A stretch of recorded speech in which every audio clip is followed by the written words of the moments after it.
평창 올림픽의 성공은 대한민국의 성공이기도 하지만 잘 치러지면 정부 여당의 성공에 좀 가까운 건 사실이에요. 그렇다 보니까 기를 쓰고 평창 올림픽에 많은 논란들이 생겨가지고 이도저도 아닌 상태로 만들어 버려야 돼요. 그러니까 자기네의 정파적 이익을 위해서 국가에서 하는 올림픽이 잘 되면 안 됩니다. 그런 목적으로 지금 계속해서 흙탕물 만들기, 물 흐리기. 그러니까 예를 들어서 요번에 북한이 참가를 안 하고 그냥 그 남한 단독으로 치르는 그런 올림픽이라면 그렇게 똥물 튀기는 거에 대해서 정치적으로 이해는 해줄 수 있습니다. 그냥 그래 자기들도 야당이니까 야당 안 해본 새끼들이 야당 노릇 하려고 하다 보니까 저런 미친 짓도 하는구나라고 볼 수 있는데 이거는 단순히 올림픽의 문제가 아니거든요.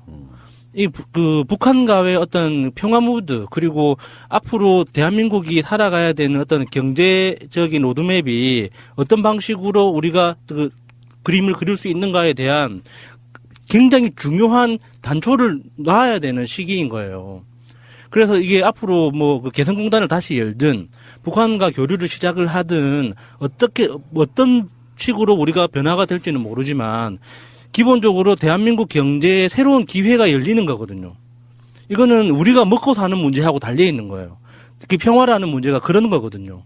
그런데 그거를 가지고 평화가 열리는 이 기회 자체에 대해서 자기들의 정치적 목적 때문에 이런 똥물을 튀기고 있는 게 사실 단순히 봐주기 힘들죠. 예. 오늘 일요일 날 장제원이 논평을 한 게 있는데요. 거의 저주에 가깝습니다. 스위스에서 평창 동계올림픽의 남북 단일팀 구성이 확정되자 장제원이 논평한 것을 좀 들려드릴게요. 문재인 정권이 평창 동계올림픽을 자진 반납하고 평양올림픽을 선언한 것이다. 평화를 얻기 위해 국제올림픽위원회를 설득했다면 착각이고 북한을 위해 IOC를 설득했다면 반역이다. 이제 평양올림픽에는 김정은 체제 선전가만 울려 퍼질 것이다. 순수해야 할 세계인의 스포츠 축제가 정치 논리로 얼룩지고 문재인 대통령과 북한의 김정은은 성공적 평화올림픽을 개최한 지도자로 포장될 것이다. 문재인 정권은 국민의 상실감 따위는 아랑곳 없이 전매 특허인 정치시효로 자화자찬의 혈안이 돼 문재인 찬양가를 불러댈 것이다. 시한부 평화도 잠시 북한이 핵을 완성하고 완성된 핵과 미사일로 대한민국과 전 세계를 향해 도발과 협박을 본격화한다면 문재인 정권은 씻을 수 없는 역사의 죄인이 될 것이다. 완전히 저주에 가깝잖아요. 이 대표적인 사례죠. 이 터진 주둥이라고 그러니까. 씨부리는 이런 게 어느 나라 사람들이에요 도대체? 평화를 얻기 위해서 뭔가를 해. 그러면 평화를 얻기 위해 IOC를 설득했다면 착각이고 북한을 위해 IOC를 설득했다면 반역이다. 이게 뭔 말이야 이게. 말이 상식적으로 좀 돼야지. 그러니까 애초에 북한까지 같이 이렇게 오면서 평화올림픽으로 문재인 대통령의 지지율도 오르고 어떤 한국의 국격이 다 같이 올라가는 것을 자체를 반대를 하고 이걸 싫어한다는 게 너무 역력하게 보이잖아요. 심지어는요. 박근혜 정권 때 북한 선수단 내려오면 당시 새누리당 국회의원들이 뭐 서포터즈 후원 이렇게 만들어가지고 막 서로 이렇게 해주고 예. 그랬던 시절이 있었어요. 자, 북한 응원단하고 같이 막 인공기 흔들고 막 그런 사진도 있더만요. 맞아요. 응원석에서 같이 네. 응원하고 그때는 그렇게 했으면서 뭐 정권이 바뀌는 대로 이념도 없이 이렇게 따라다니면서 이때는 찬성하고 이때는 반대하고. 전체적인 상황은 이렇게 보는 게 맞을 것 같아요. 올림픽이 끝나면은 2월이 사실은 가거든요. 그러면 3, 4, 5, 6, 5 이제 본격적으로 지방선거 국면으로 접어들어요. 네. 3월 달부터는 각 당의 후보들이 공천도 되고 그러면서 3, 4, 5, 6은 그냥 선거의 개념이라고 생각하시면 돼요. 이 상황에서 박근혜의 국정농단 그 상황이 벌어지고 나서 완전히 황폐화되어 있는 그 세력들에 대한 그 부분이 있잖아요. 그 상황, 그 상태에서 지금 정부 여당이 압승할 수 있는 어떤 가능성, 그것을 눌러보기 위해서 가장 생채기를 많이 내서 최대한 문재인 대통령 지지율을 끌어내려줘야 돼요. 근데 이게 이 애들 하는 그 머릿속이 정말 궁금한 게 근데 극단적으로 지금 평창 올림픽이 없다고 쳐요. 없다고 해서 문재인 대통령의 지지율이 내려가거나 움직일 거는 아니거든요. 이게 자신들이 뭔가 이렇게 쇼를 하고 이렇게 생채기를 낼 수 있다고 생각하는 것 자체가 좀 너무 좀 어이가 없어요. 나는 이렇게 봅니다. 보수 언론들의 일종의 여론 조작질이라는 게 있는데 네. 여론조사에서 문재인 대통령의 지지율이 조금 빠졌다고 쳐요. 60% 후반으로. 그래서 뭐 3, 4%에서 뭐 많게는 6% 빠졌다는 뭐 이런 여론조사가 나와요. 네. 이때다 하고 흐름을 타게 만들어야 돼, 이 사람들은. 그러면서 그 이유를 두 가지를 들단 말이에요. 남북 단일팀 논란과 비트코인 문제. 그걸로 지금 문재인 대통령 지지율이 계속 빠지고 있다라는 식의 뉘앙스로 글을 내보내요. 아, 비트코인 때문에 문재인 대통령 지지율이 빠진 거라고요? 그러니까 그런 논란들 때문에 지지율이 빠졌다라는 식으로 분석을 해야 되는데 저는 그거 정말 악의적인 거라고 보거든요. 네. 예를 들어서 우리가 항상 하는 얘기지만 여론조사 질문 내용 하나만 갖고도 얼마나 떨어뜨릴 수 있다고. 그 반대 네. 방식으로 홍준표가 그랬잖아. 자기도 자기 지지율 70% 올릴 수 있다는 식으로 이야기를 했잖아요. 그러니까 제일 유명한 사건, 최근에 오래된 여관에 불 질러가지고 몇 분 안타깝게 돌아가셨잖아요. 이제 그것도 문재인 대통령 지지율 빠진 거의 원인으로 만들 수 있겠네요. 그렇죠. 그런 논리면. 그런 걸 다 평상시 때 예. 이렇게 다 보살피지 않아서 예. 돌아보지 않아가지고 예. 불락이 됐다 이렇게 만드는 예. 거거든요. 전반적으로 보수 언론이 주도를 하고 거기에 센 워딩들은 장제원이나 홍준표 같은 자들, 나경원 같은 자들이 그걸 이렇게 푸시해주고 그걸 통해 가지고 젊은 사람들 같은 경우에는 왜 비트코인 같은 거 문제에 예민할 수 있다고 저는 봐요. 예. 그런 부분들이 정부가 잘못 대처하고 있다고 계속 논조를 몰아가고 평창 올림픽에 대해서는 지금까지 고생한 한국 선수들은 뭐가 되느냐 그 분위기로 몰아가면서 지지율을 빼려고 지금 악의 다툼을 하고 있는 거라고 보시면 될 것 같고요. 여기에 속아 넘어가시면 안 된다. 저는 그렇게 말씀드리고 오늘 그러니까 일요일 날 오늘 현성월 단장이 저 한국에 내려왔어요. 일반 용로로 왔거든요. 용로로 와서 서울역에서 KTX를 타고 강릉을 가는 그 상황인데 와 우리나라 언론들 현성월만 보도를 해. 왜 왔는지도 모르겠어요 이제는. 계속 보도를 하니까 아니 안 온다 그랬다가 지금 갑자기 온 거잖아요. 하루 늦춰진 거예요. 하루 그것도 늦춰진 그런데. 조금 너무 취소됐다고 대대적으로 보도를 예, 해서 그러니까 이게 현성월이라는 사람이 여성이라는 걸 지나치게 부각하는 것 같아요. 아 진짜 꼴 보기 싫더라고요. 네. 완전히 무슨 옷을 입었다. 너무 무슨 저질이야, 진짜. 목도리를 했다. 네. 이런 거는 알고 싶지 않거든요, 사실. 아니, 그게 무슨 상관이에요. 진짜 그러니까. 그 사람이 지금 어떤 의제를 갖고 왔고 어떤 의제를 가지고 돌아갈 건가가 중요한 거지. 이 무슨 연예계 뭐 가십 보도하는 것도 아니고 파파라치들도 아니면서 뭐 그딴 보도를 하는지 모르겠어요. 서울하고 강릉에서 한 번씩 공연을 한대요. 예. 뭐냐면은 감독이니까 공연장을 어떻게 사용할 것인지 그렇죠. 봐야죠. 그런 걸 다 이렇게 음향 같은 거라든지 예. 이런 뭐 무대 설치라든지 등등을 다 봐야 되거든요. 예. 근데 가장 뜻깊은 건 그래요. 그냥 용로로 내려왔어요. 휴전선 넘어가지고. 그래서 서울까지 와서 서울에서는 KTX 타고 예. 간다. 이렇게 쉬운 걸 그 파주 통해서 네. 쫙 내려왔겠네요. 우리가 전방송에서 이야기했지만 이제 한국의 선수들도 금강산 쪽으로 가고 네. 이게 교류예요. 왔다 갔다 할 수 있는 네. 거. 그래서 북한에서 차 타고 내려오고 기차 타고 내려오고 하는 것들이 하등의 신기한 뉴스가 안 되는 날 예. 남북 간의 교류라는 말은 없어질 거라고 보는데. 그러니까 거기에서도 우리 머릿속에 북한이라고 하면 어떤 거대한 장벽처럼 안 그러면은 대한민국이 어떤 그 과르막혀 있는 섬나라처럼 우리 머릿속으로 인식을 하잖아요. 네. 휴전선 그 이후로는 아무것도 없다는 식으로 우리 머릿속에 지워져 있잖아요. 네. 근데 육로로 차 타고 내려왔어. 그 사실 자체가 우리 머릿속에 던지는 어떤 작은 돌멩이 같은 거라고 보거든요. 아니 그게 무슨 환타지 책에서 예. 정말 그 주인공이 나온 것 같은 그런 느낌? 예. 좀 책에서 누군가가 걸어 나온 그런 느낌이었어요.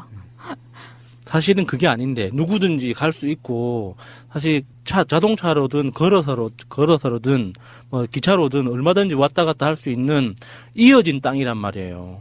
우리가 끊겨 있는 게 아니에요.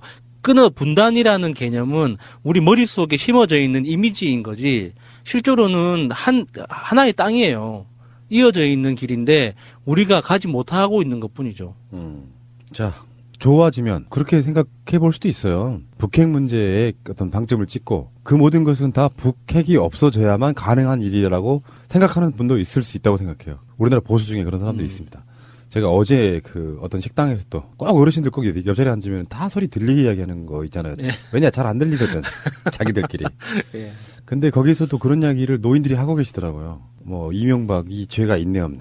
안 되는 이야기지만 이야기들이 하도 쓰레기 같아가지고. 사실 저는 시사 전문가잖아요. 예. 뭐 방송 들으신 분들이 대부분 다 그러시겠지만 시사를 흐름을 타면서 계속 끊임없이 보고 있기 때문에 저 사람들이 내 귀에 들리게 크게 이야기하는 자기끼리 안 들리니까 하는 그 소리 속에 80%가 거짓말인 거야. 아 그거 꾹 참고 그냥 나오는 건 정말 어려운 일이었어요. 왜냐면 내 꼬맹이가 바로 앞에 있는데 원숭이 높아져서 싸움 날까봐. 그 정말 악의적이더라고요. 이를테면 이런 식인 거지. 뭐 이명박이 그런 건 다 관행 아니요? 어? 말투가 딱 이랬어. 아니 관행이면은 어. 관행이면 봐줘야 되는 거예요? 아니 그러니까 그리고 내가 속으로 댓글 달고 싶잖아. 범죄잖아요. 막 이런 식으로. 나 저건 이었어가지고.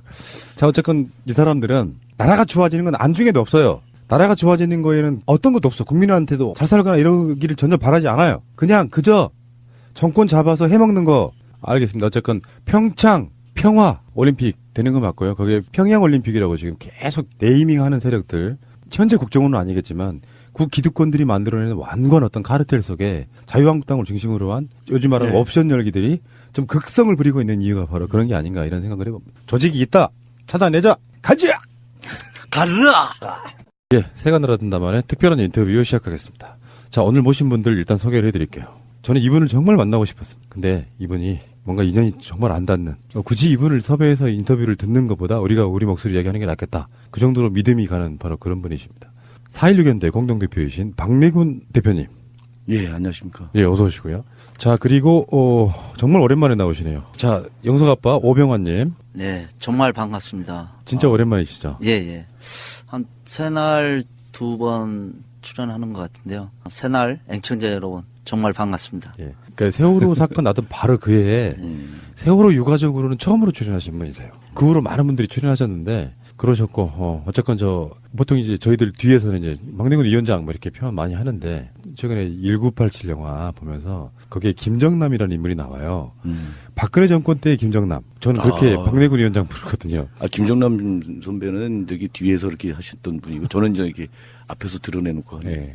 거기 이제 배우 조정을 주로 했다고 한다면 저는 이제 앞에서 이제 이렇게 다 떠맞는 이런 상황이라서. 그러니까 박내군 대표님에 대한 이야기는 저희들이 방송으로 되게 많이 했는데 특히 이제 그 조명받았던 게 문재인 대통령의 5.18 기념사에서 박내전이라는 인물을 이렇게 언급하시는데 바로 그분의 형님이시잖아요. 예, 그렇죠. 그 동생의 죽음 때문에 운동에 투신하셨다는 얘기 들었거든요. 동생 죽고 나서 이제 육아협에 이제 활동을 하면서 처음 이제 육아협에 가서 했던 게 그 의문사 유가족들 농성하는 거 지원하는 거였어요. 그러면서 이제 그때 이제 88년도인데 의문사와 관련해서 뭐 자료도 정리 안 돼 있고 그러니까 그 엄마 아빠들 만나갖고 그 인터뷰하면서 밤새도록 인터뷰하고 그러면서 자료 정리하고 이렇게 하면서 이제 인권운동을 시작을 하게 된 거죠.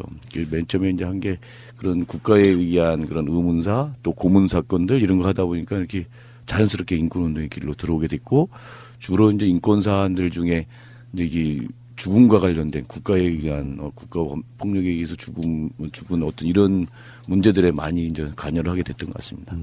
그 평생을 이제 그 이후에는 인권 뭐 노동 뭐 등등 어떤 사안들마다 이렇게 명단 딱 보면은 박내군 쓰여 있어요. 예, 예.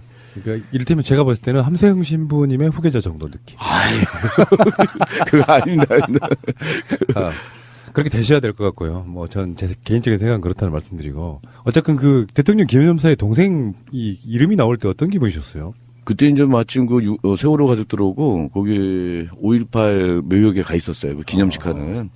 근데 뭐 전혀 이제 예상을 하지 못하다가 갑자기 이제 그렇게 얘기를 하는데 그때 뭐 박관현 뭐 조성만 얘기하면서도 사실 뭐 내 동생 이름을 부를 줄 몰랐죠.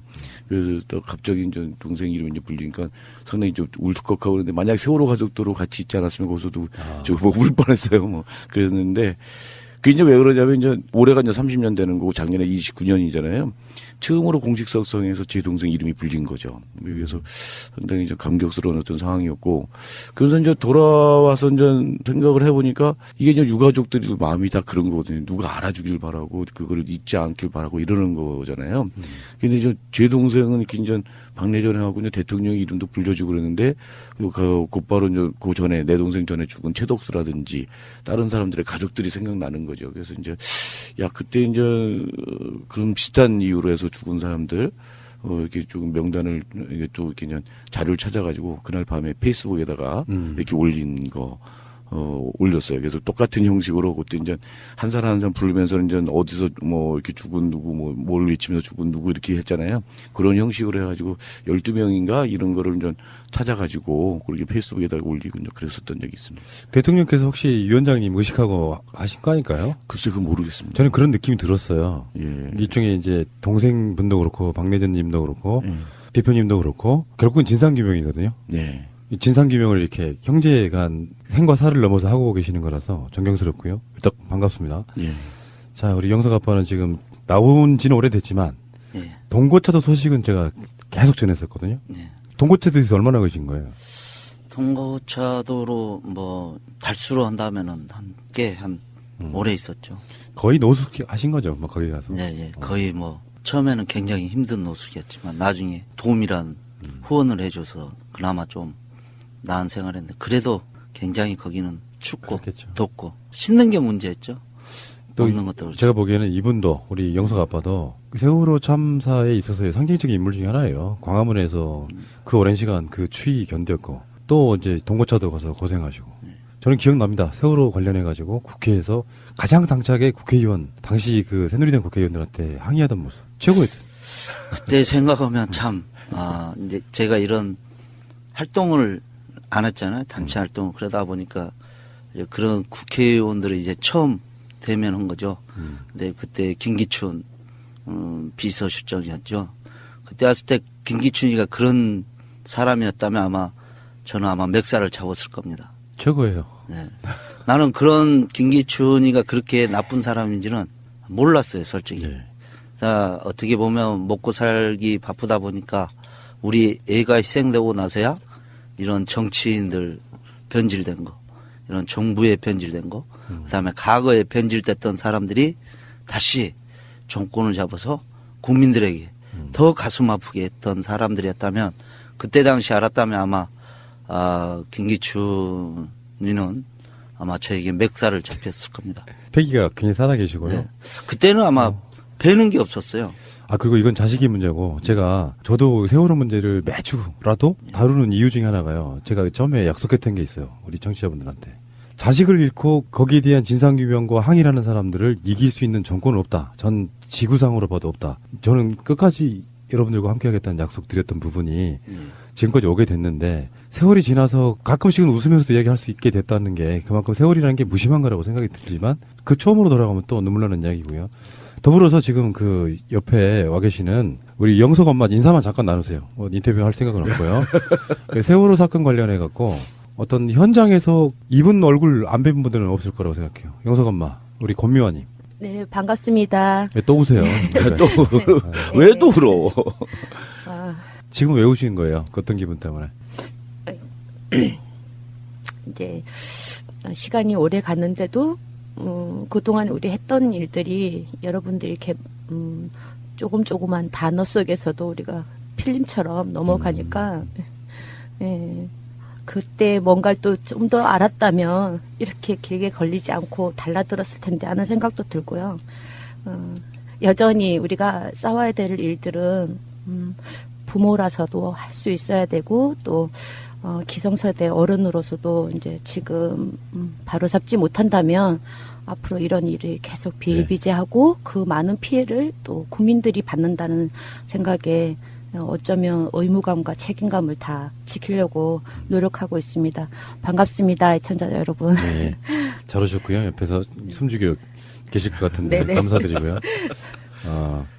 제가 제일 참담했던 기억은 저는 그래요. 자식들 영정 들고 안산에서 광화문까지 상복 입고 걸어오던 모습은 가장 처참한 모습 중에 하나였다고 생각합니다. 자, 아직 세월의 진실 규명은 안 됐다고 생각이 들고요. 바뀐 정부에서는 할 거라고 믿는데 주저앉아 있으면 누가 해줍니까? 자발적으로 일단 시작해야겠죠. 자, 오늘 두 분이 오늘 나오신 이유는 뭐 여러 가지가 있습니다만 첫 번째 제가 두 가지 정도로 한번 나눠서 이야기를 드려볼게요. 일단은 4.16 재단을 만드는 부분 그리고 뒷부분에서는 제2기 특조 이야기를 좀 하겠습니다. 예. 4.16 재단을 만드신다고요? 저는 이제 4.16 재단 그러면 좀 떠오르는 게 국민 성금 받아가지고 그걸 다 유족분들한테 이렇게 배분하는 게 아니고 특정 정도 정확한 퍼센테이지는 기억이 안 납니다만 그것을 모아두고 그런 형태로 이제 뭐 안전 명분을 걸어서 재단 만들겠다 그러지 않았습니까? 예, 그때 박근혜 정부에서 그랬습니다. 안전사회 건설한다고 성금 400억을 떼어놓은 게 있습니다. 그 돈이 아직까지 있는 걸로 알고 있습니다. 그래서 우리 피해 가족과 우리 국민들이 우리 4.16 재단을 만들어야겠다고 해서 가족들은 현재 150가정이 한 가정당 500만 원씩을 내서 지금 돈을 모아놓은 상태입니다. 그래서 이제 국민들이 어느 정도 반을 보태고 유가족이 반을 보태자 해서 아마 유가족이 한 8억 정도 하고 시민들이 이제 같이 하면은 더 많이 모이겠지만 가족들이 앞장서야 된다. 그래야 4.16 재단이 잘 만들어진다. 해서 지금 현재 진행 중이고 있고요. 이게 이제 4.16 재단을 이제 만들자고 이제 하니까 사람들이 그거 보고 정부가 해줄 텐데 뭐 이런 얘기를 해요. 그 문재인 정부에 대한 어제 기대하는 거 굉장히 많이 있는 거고 저희도 기대하는 거 좀 있습니다. 근데 이제 저희가 이제 김대중 정권도 겪어봤고 노무현 정권도 겪어봤거든요. 이게 그 가만히 정부 믿고 기다린다고 해서 되는 게 아니다라고 하는 걸 우리 역사적으로 경험을 하고 있는데도 불구하고 사람들이 이제 문재인 정부가 됐으니까 다른 건 몰라도 세월호는 알아서 다 해주겠지 하는 이런 게 있거든요. 근데 이제 그래서는 안 된다. 막 좀 이따 뭐 세월호 특조위도 말씀하시고 할 때도 말씀드리겠지만 국민들이 먼저 나서서 자꾸 움직이고 자꾸 요구하고 활동하고 행동하지 않으면 정부도 같이 해주고 싶어도 못하는 부분들도 있고 그런 거거든요. 그래서 이럴 때 국가가 나중에 이제 뭐 지원도 하고 뭐 그런다고는 돼 있지만 그러기 전에 이런 유가족과 시민들이 든든한 어떤 좀 국민의 어떤 힘으로 재단을 좀 만들어 보자. 이게 어쨌든 돈이 없으면 오래 가기 힘들잖아요. 이게 기억하는 일도 그렇고 또 뭐 우리 이제 안전사회 만들자라고 하는 이것들도 뭐 그냥 구호만 외쳤고 되는 거 분명히 아니거든요.